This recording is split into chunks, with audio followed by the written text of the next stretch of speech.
Hello students, I am Kalpana Mishra and welcome back to our YouTube channel.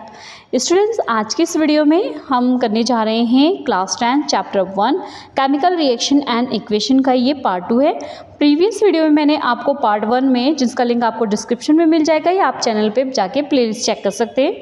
तो ये सारा आपको chemical reaction क्या होती है, मैग्नीशियम के बारे में, ठीक है, और केमिकल इक्वेशंस क्या होती है और इनको कैसे बैलेंस करते हैं और क्यों बैलेंस करते हैं, ये सारा कुछ मैंने आपको बता दिया था। ठीक है, अब आज की इस वीडियो में हम डिस्कस करने जा रहे हैं टाइप्स ऑफ केमिकल रिएक्शन। तो केमिकल रिएक्शंस क्या होते हैं ये सब आप पढ़ चुके हो। अब टाइप्स ऑफ केमिकल रिएक्शन के बारे में पढ़ते हैं। तो क्या होता है, we have learn 9th class में हमने पढ़ा हुआ है chemical reaction atom one element do not change into those of another element, nor do atom disappear from the mixture or appear from the elsewhere। तो हमने प्रीवियस जो chapter class 9th में हमने पढ़ चुके हैं एटम और मॉलिक्यूल्स के बारे में, चैप्टर 3 और 4 में, कि एटम और मॉलिक्यूल्स कंबाइन होके एक न्यू सब्सटेंस जो है फॉर्म्ड करते हैं। तो वो फॉर्म करने के लिए उनके बीच में अलग अलग टाइप की रिएक्शंस होती है। नाउ फर्स्ट टाइप की रिएक्शन हम पढ़ेंगे combination reaction. Most important topic है इस चैप्टर के सारे टाइप्स ऑफ रिएक्शन। ठीक है, तो फर्स्ट हम पढ़ेंगे कॉम्बिनेशन रिएक्शन। तो कॉम्बिनेशन रिएक्शन को आप इस तरीके से समझो, कोई ए है और कोई बी है, ठीक है, और ये ए और बी को हम इकट्ठे अगर कर दें तो ये कॉम्बिनेशन रिएक्शन हो गई। मीन्स हमारे पास दो प्रोडक्ट हैं और वो क्या बन रहा है, दो रिएक्टेंट है और सिंगल प्रोडक्ट बन रहा है। ठीक है, दो या दो से ज़्यादा भी हो सकते हैं, हमारे पास ए बी सी भी हो सकते हैं, कौन, रिएक्टेंट, और इनको मिला करके, सभी को मिला करके एक प्रोडक्ट बने, इसे हम बोलते हैं कॉम्बिनेशन रिएक्शन। ठीक है, तो यहाँ पे देखो एक एक्टिविटी दी है, आपने क्या करना है, कुछ अमाउंट में कैल्शियम ऑक्साइड लेना है, कैल्शियम ऑक्साइड CaO, ठीक है, और उसके बाद स्लोली इसमें वाटर ऐड करना है एंड टच द बीकर, और बीकर को टच करके देखना है, do you feel any change of the temperature, क्या आप टेम्परेचर में कोई चेंज देखोगे। तो ये देखो, ये बीकर है, बीकर के अंदर सबसे पहले हमने कैल्शियम ऑक्साइड डाला, मीन्स जिसको हम क्विक लाइम भी कहते हैं, तो इसको याद कर लो आप, कैल्शियम ऑक्साइड को हम क्विक लाइम कहते हैं और उसका फॉर्मूला होता है CaO। कई बार एग्जाम में MCQ क्वेश्चंस में पूछे जाते हैं। ठीक है, तो क्विक लाइम में जब हमने वाटर डाला तो हम क्या गर्म महसूस कर रहे थे, बिल्कुल गर्म महसूस कर रहे थे। ठीक है, तो यहाँ पर देखते हैं हम रिएक्शन कैसे होगी। CaO मीन्स क्या है, कैल्शियम ऑक्साइड, और इसको हम क्या बोलते हैं, क्विक लाइम। इसके अंदर हमने क्या डाला, वाटर क्या था, H2O।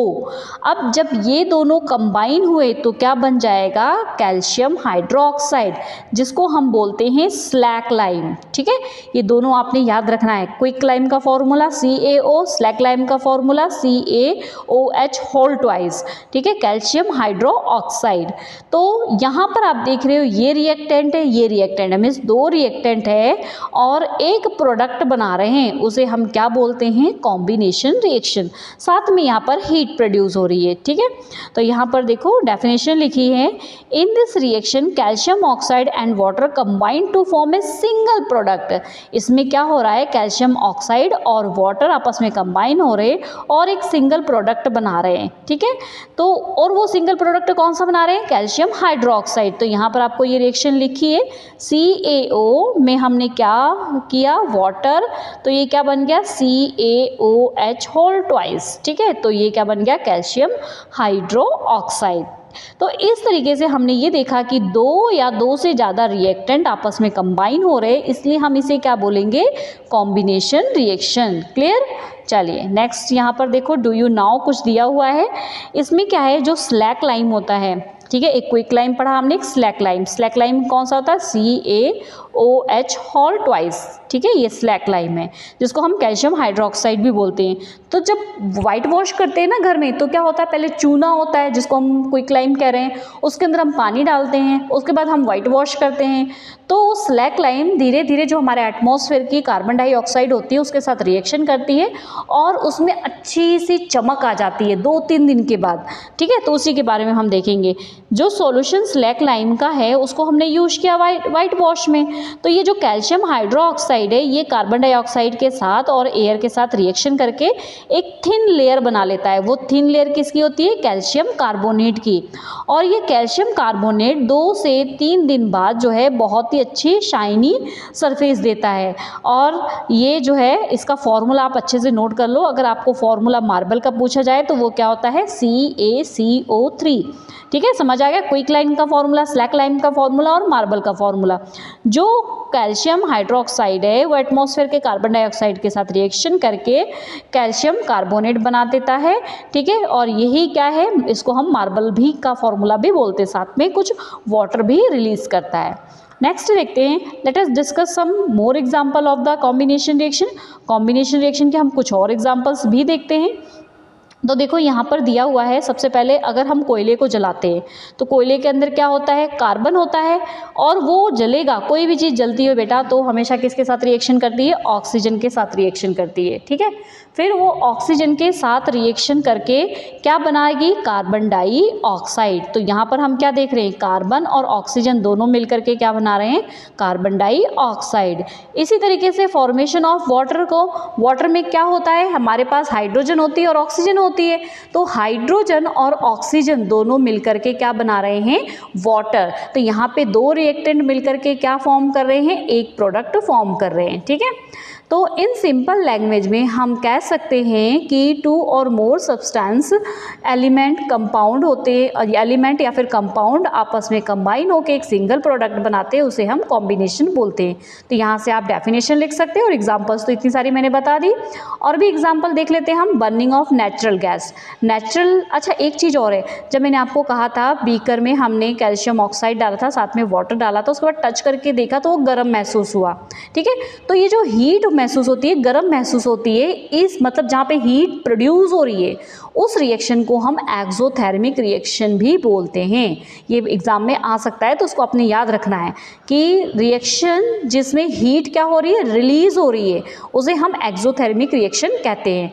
देखो जैसे यहाँ पर हम मीथेन, जो नेचुरल गैस होती है मीथेन CH4, उसको ऑक्सीजन के साथ जलाएंगे तो क्या बनेगा? कार्बन डाइऑक्साइड और वाटर, साथ में हीट प्रोड्यूस होती है। तो ये कौन सी रिएक्शन हो गई? Exothermic reaction.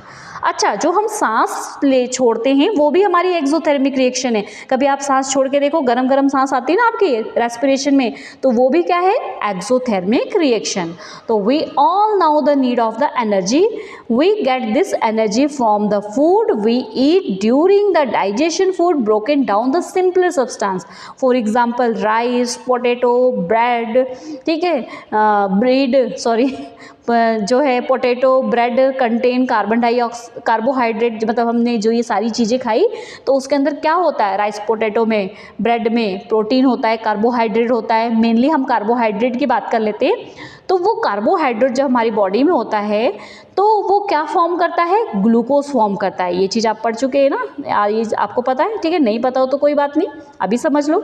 तो ये जो कार्बोहाइड्रेट है ये टूटकर ग्लूकोज फॉर्म करते हैं। अब जब हमने सांस लिया तो ऑक्सीजन गई हमारी बॉडी में, तो वो इन ग्लूकोज के साथ क्या होती है? कंबाइन हो जाती है, और उसके बाद ये हमारी बॉडी को एनर्जी प्रोवाइड करती है। और इसमें इसी को हम रेस्पिरेशन कहते हैं। तो इसमें कैसे देखो, यहाँ पर C6H12O6 किसका फॉर्मूला है? ग्लूकोज का। जब हमने सांस ली तो क्या गया इसके अंदर? ऑक्सीजन गया। तो ये क्या फॉर्म करती है? कार्बन डाइऑक्साइड, जो हम सांस के थ्रू बाहर निकालते हैं, और दूसरा जो है वाटर फॉर्म करती है। ठीक है, देखते होगे ना आप स्पेक्टिकल्स, कई जो एजेड लोग होते हैं या फिर उनके पास चश्मे होते हैं तो उनको फूंक मार के उसको साफ करते हैं, तो उससे थोड़ा थोड़ा वाटर ड्रॉपलेट्स आ जाती है उस पर। क्यों? क्योंकि हमारी सांस से हम कार्बन डाइऑक्साइड तो छोड़ रहे हैं, साथ में थोड़ी सी वाटर ड्रॉपलेट्स भी होती है। ठीक है, तो इस तरीके से हम हमारी सांस के साथ जो हमारी रेस्पिरेशन प्रोसेस है उसमें कार्बन डाइऑक्साइड, वाटर और एनर्जी, हीट एनर्जी रिलीज हो रही है, इसलिए इसको हम एक्सोथर्मिक रिएक्शन भी कहते हैं। मोस्ट इंपॉर्टेंट टॉपिक है यहाँ का। ठीक है, मैं साथ के साथ आपको इंपॉर्टेंट टॉपिक बताते जा रही हूँ, ध्यान से करते जाओ। नेक्स्ट है decomposition of vegetable matter into the compost. जो वेजिटेबल वगैरह, सब्जी के छिलके वगैरह होते हैं उनको कंपोस्ट बनाना। ठीक है, वो क्या कहलाता है? डिकम्पोजिशन। एक्सोथर्मिक रिएक्शन ये भी होता है, इसमें भी हीट प्रोड्यूस होती है। ठीक है, तो आगे देखते हैं हम डिकम्पोजिशन रिएक्शन क्या होता है। डिकम्पोजिशन रिएक्शन में जब आपका सिंगल रिएक्टेंट है और वो टूट जाए, तो वो क्या कहलाएगा, decomposition reaction.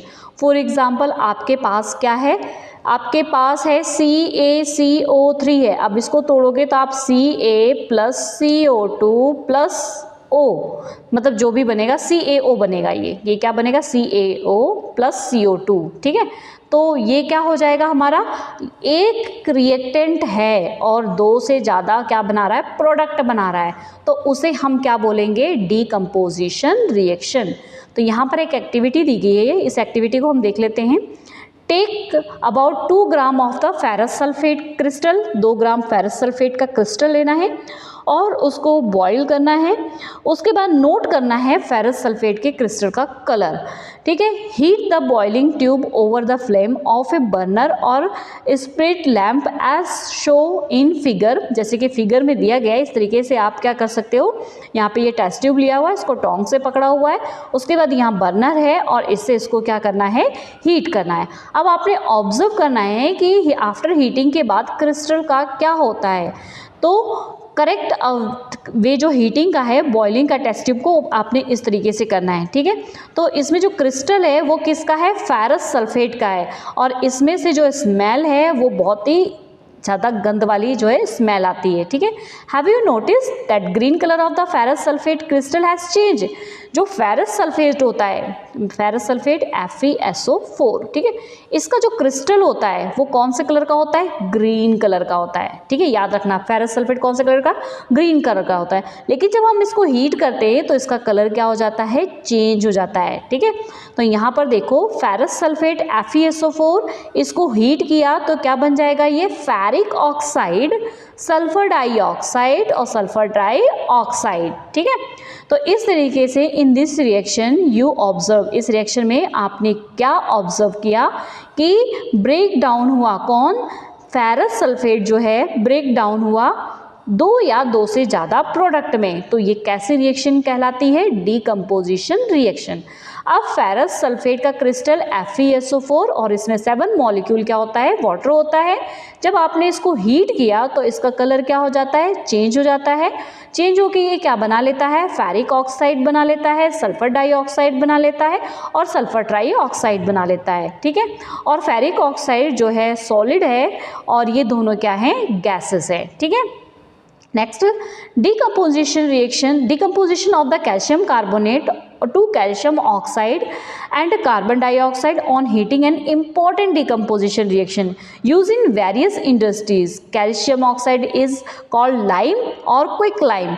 It is has many use. देखो जो हमने पढ़ा था कैल्शियम ऑक्साइड, कैल्शियम हाइड्रोक्साइड, ये भी जो है डिकम्पोजिशन के एग्जाम्पल हो सकते हैं और इसका बहुत सारी चीज़ों में यूज़ किया जाता है। सीमेंट वगैरह बनाने में भी इसका यूज़ किया जाता है, ठीक है।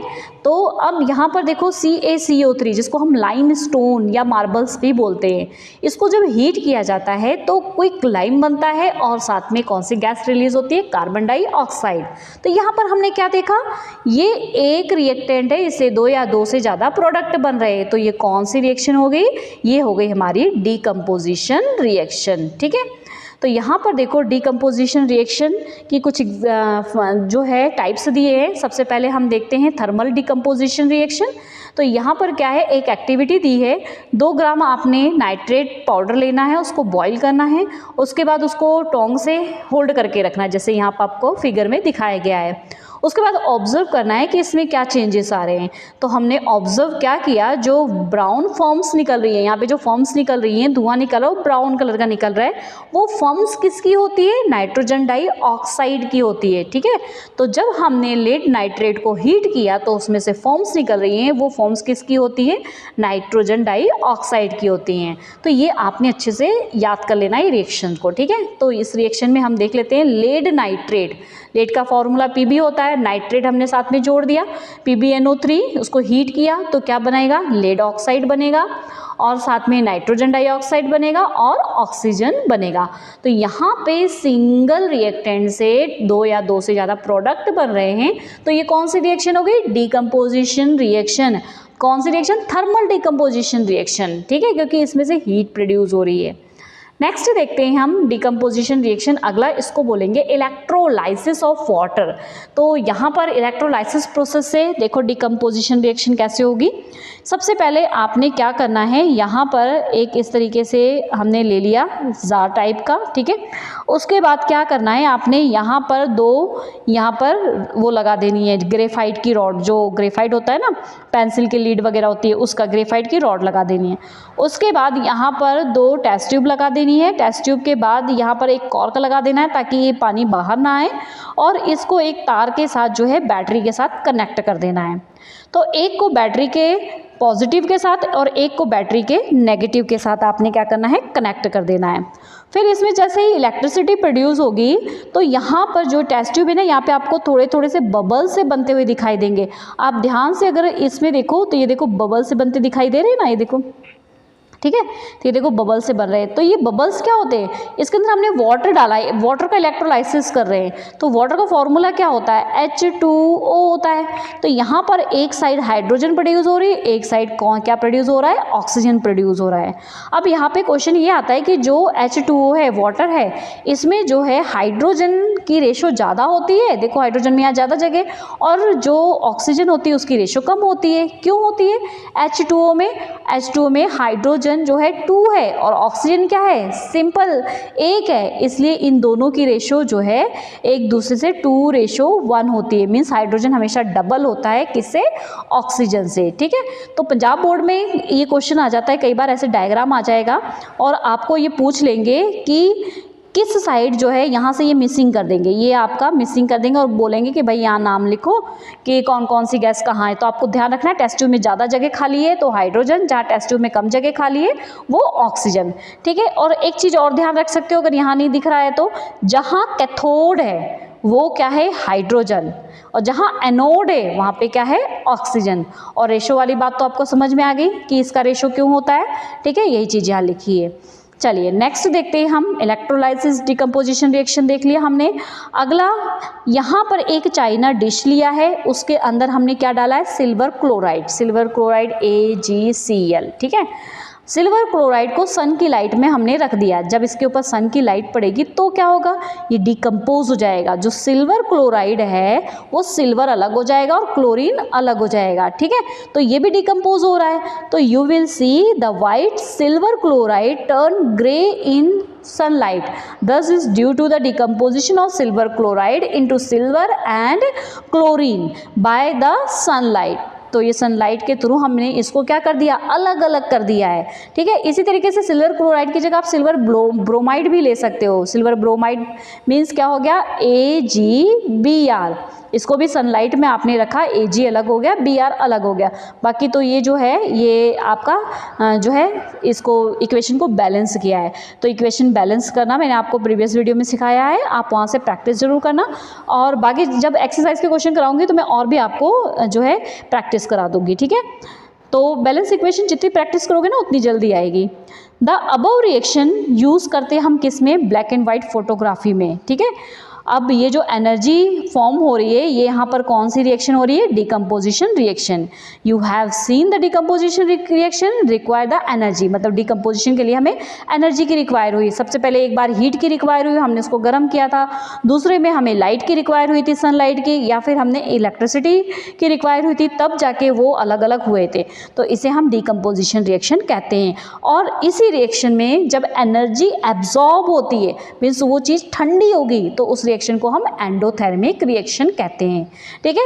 एक हमने एक्सोथर्मिक जिसमें एनर्जी मतलब हीट जो है वो रिलीज होती है, और एक में एनर्जी मीन्स हीट जो है एब्जॉर्ब होती है, वो क्या होती है, एंडोथर्मिक, ठीक है। और डिकम्पोजिशन रिएक्शन की 3 टाइप हमने पढ़ ली, ठीक है। तो यहाँ पे क्वेश्चंस दिए हैं, ये क्वेश्चंस ऐसे ही है कि आपको सब्सटेंस दे दिया X, वाइट वॉश के लिए यूज़ किया जाता है, उसका नाम बताना है। तो हमें पता है CaO कैल्शियम ऑक्साइड, इसमें ही तो वाटर डाला जाता है, और तो ये क्या बन जाता है, CaOH होल ट्वाइस। तो ये इसका यूज़ हमने वाइट वॉश में किया जाता है। तो यहाँ पर ये X हो गया। उसके बाद इसकी रिएक्शन लिखनी है जो मैंने अभी लिख के दिखाई है। बाकी मैं इसके क्वेश्चंस की वीडियो अलग से बनाऊंगी, आप प्लेलिस्ट चेक कर लेना जरूर, ठीक है। डिस्क्रिप्शन चेक कर लेना, वहाँ पे भी मिल जाएगा।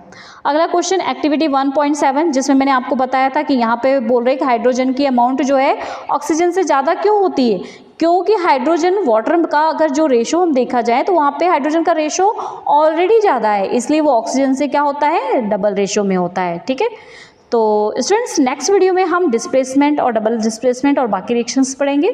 अगर ये वीडियो पसंद आई हो और आपको समझ आ गया हो अच्छे से तो प्लीज़ वीडियो को लाइक ज़रूर करना, अपने फ्रेंड्स के साथ शेयर भी करना, और पंजाब बोर्ड के स्टूडेंट्स ज़रूर सब्सक्राइब करके रखना। लास्ट में हम इंपॉर्टेंट क्वेश्चंस और पंजाब बोर्ड में पेपर किस तरीके से फ्रेम होते हैं सारा कुछ हम आपके साथ शेयर करते हैं। ओके स्टूडेंट्स, मिलते हैं नेक्स्ट वीडियो में। Bye bye.